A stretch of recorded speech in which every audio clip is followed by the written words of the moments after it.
ጤና ይስጥልን እንዴት ናችሁ? ባላችሁበት ሁሉ ሰላምታችን ይድረሳችሁ ብለናል። የሰዓቱን ዜና ይዘን ቀርበናል። አበይት ርዕሶቹ በማስቀደም እንጀምራለን። የኢትዮጵያ ፌዴራል ፖሊስ በቅርቡ የሚያስመርቀው የልዩ ጸረ ሽብር ኮማንዶ ኃይል በሁሉም የአገሪቱ ክፍሎች እንደሚያሰማራ አስታውቋል። ጀርመናዊ ነርስ የስራ ጫና ለማቅለል በሚል 10 ሰዎችን በመግደሉ ዕድሜ ልክ ተፈርዶበታል ተብሏል። የሩሲያ ዩክሬንን ጦርነት የተቀላቀሉ ደቡብ አፍሪካውያን መውጫ ማጣታቸውን የደቡብ አፍሪካ ፕሬዝዳንት ራማፎሳ ተናግረዋል። በሰፊው እንመለከታለን። አብራችሁን ቆዩ። በቀዳሚ ዜናችን የኢትዮጵያ ፌዴራል ፖሊስ በቅርቡ የሚያስመርቀው የልዩ ጸረ ሽብር ኮማንዶ ኃይል በሁሉም የሀገሪቱ ክፍሎች እንደሚያሰማራ አስታወቀ። ኮማንዶ የትኛውም አይነት ግዳጅ መፈጸም የሚችልና ለበርካታ ወራት ልዩ ስልጠና እንደወሰደ የፌዴራል ፖሊስ ኮሚሽነር ጀነራል ደመላሽ ገብረ ሚካኤል አስታውቀዋል።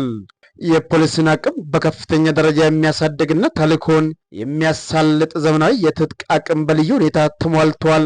ይህንን መጠቀም የሚችል ልዩ ጸረ ሽብር ኮማንዶ ኃይል አሰልጥነን ለማስመረቅ የመጨረሻ ምዕራፍ ላይ ደርሰናል ብለዋል። የኢትዮጵያ ፌዴራል ፖሊስ የአጭር የመካከለኛና የረጅም ርቀት የራዲዮ ግንኙነት ስርዓት በቅርቡ ወደ ስራ እንደሚያስገባም ኮሚሽነሩ ተናግሯል። ወደ ሌላኛው መረጃችን ስንሻገር ጀርመናዊ ነርስ የስራ ጫና ለማቅለል በሚል 10 ሰዎችን በመግደሉ ዕድሜ ልክ ተፈርዶበታል ተብሏል።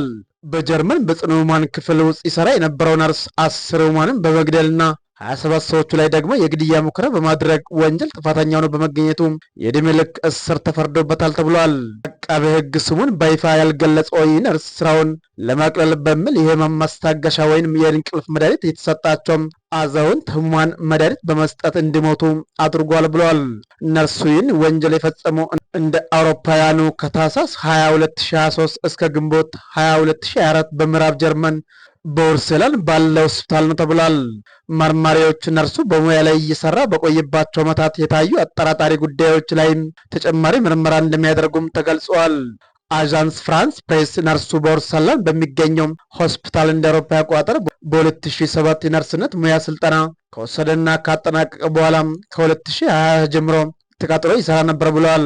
አቃቤ ሕግ አቻን ለሚገኘው ፍርድ ቤት ሲያስረዳ ከፍተኛ እንክብካቤ በሚፈልጉ ታማሚዎች ላይ ቁጣና ርኅራኄ ማጣት ማሳየቱ እንዲሁም ራሱን የህይወትና የሞት ጌታ በማድረግ አቅርቧል ሲል አስረድተዋል። ፍርድ ቤቱ አክሎም የሌሊት ፈረቃ ስራውን ለማቅለል በሚል ህሙማኑ ከፍተኛ መጠን ያለው ሞርፊንና ሚዳዞላም የተሰኙ መድኃኒቶችን በመውጋት ህይወታቸው እንዲያልፍ አድርጓል ብሏል። የህክምና ባለሙያው በቁጥጥር ስር የዋለው እንደ አውሮፓ አቆጣጠር በ2024 ነው ተብሏል። ፍርድ ቤቱ የዕድሜ ልክ ፍርዱን ሲሰጥ ግለሰቡ የፈጸመው ወንጀል በወንጀሉ ክብደት የተነሳ በተለይም ከ15 ዓመት በፊት ቶሎ እንዳይፈታ ስልም ክልክል አስቀምጠዋል። የህክምና ባለሙያ ይግባኝ ማለቱ መብቱ የተጠበቀ ነው ተብሏል። አቃቤ ሕግ ለኤፍፒ እንደተናገረው ሆነም ተጨማሪ ተጎጂዎች ሲሆኑ ሊኖሩ የሚችሉ ሰዎችን ለመለየት ቁፋሮ የተካሄደ ሲሆን በዚህም የተነሳ ግለሰቡ በድጋሚ ለፍርድ ቤት ሊቀርብ ይችላል ብለዋል። ይህ ወንጀል እንደ አውሮፓውያን አቆጣጠር በ2019 በሰሜናዊ ጀርመን በሚገኙ 2 ሆስፒታሎች 85 ታካሚዎችን በመግደል ወንጀል ተከሶም የዕድሜ ልክ እስራት ከተቀጣው የቀድሞ ነርስ ሂልስ ሆጌል ጋር ተመሳሳይነት አለው ብለዋል። ግለሰቡ እንደ አውሮፓ አቆጣጠር ከ1999 እስከ 2005 ባሉት ጊዜያት በስሩ ለነበሩ ህሙማን ለልብ ህመም የሚሰጥ መድኃኒት በከፍተኛ መጠን በመስጠት እንዲሞቱ ማድረጉ ተገልጾ ነበር ተብሏል። በዘመናዊ ጀርመን ታሪክ ውስጥ በርካታ ግድያ የፈጸመው የህክምና ባለሙያ ሆነዋል ተብሏል። በመጨረሻ ዜናችን የሩሲያ ዩክሬንን ጦርነት የተቀላቀሉ ደቡብ አፍሪካውያን መውጫ ማጣታቸውን ፕሬዝዳንት ራማፎሳ ተናገሩ። ፕሬዝዳንት ሲሪል ራማፎሳ ደቡብ አፍሪካ ድርጊቱን እያመረመረች ነው ብሏል። በሩሲያና ዩክሬን ጦርነት ቅጥረኛ ወታደራዊ ኃይሎቹን ከተቀላቀሉ 17 ዜጎቹ የአደጋ ጊዜ ጥሪ እንደደረሰው የደቡብ አፍሪካ መንግስት አስታውቋል። ከ20 እስከ 39 ዓመት ይሆናሉ የተባሉት ደቡብ አፍሪካውያኑ በዩክሬን ጦርነት ክፉኛ በተጎዳው ዶንባስ ክልል ይገኛል ተብሏል።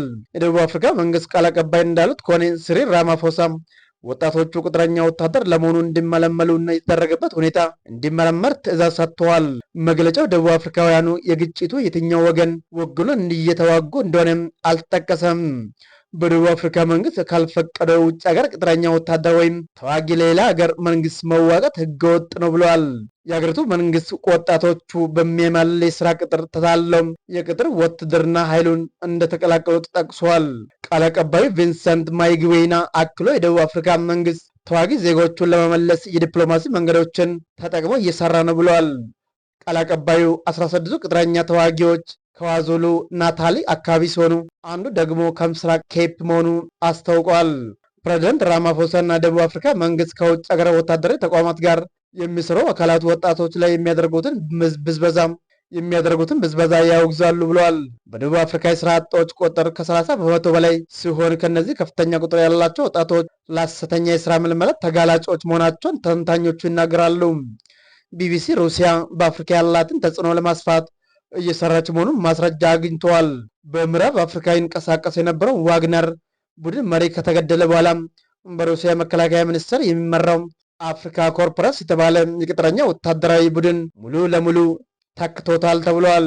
ባለፈው ነሐሴ የደቡብ አፍሪካ መንግስት ለወጣት ሴቶች በዋናነት ወደ ሩሲያና ሌሎች የውጭ ሀገራት በማህበራዊ ትስስር ገጾች በሚያደርጉ የስራ ምልመላዎች ላይ ማስጠንቀቂያ ወጥተዋል።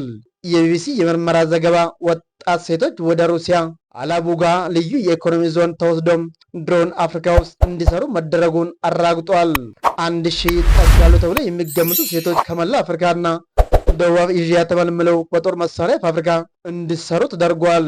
ባለፈው መስከረም የኬንያ መንግስት ሩሲያ ስራ እንቀጥራለን በሚል ግን ወደ ዩክሬን ሊዛወሩ የነበሩ 20 ሰዎችን ማትረፉን አስታውቋል። ዩክሬን ከዚህ ቀደም የሶማሊያ፣ ሴራሊዮን፣ ቶጎ፣ ኩባ እና ስሪላንካ የመሰሉ የበርካታ ሀገራት ዜጎች በጦር እስረኞች ማቆያ እንደሚገኙ ገልጸዋል። አገሪቱ አፍሪካውያንን ጨምሮ በጦርነቱ የሚዋጉ የውጭ ሀገር ዜጎቹን ለመመልመል ሙከራ ማድረጓን ተከትሎ ትችት ገጥሟታል ተብሏል።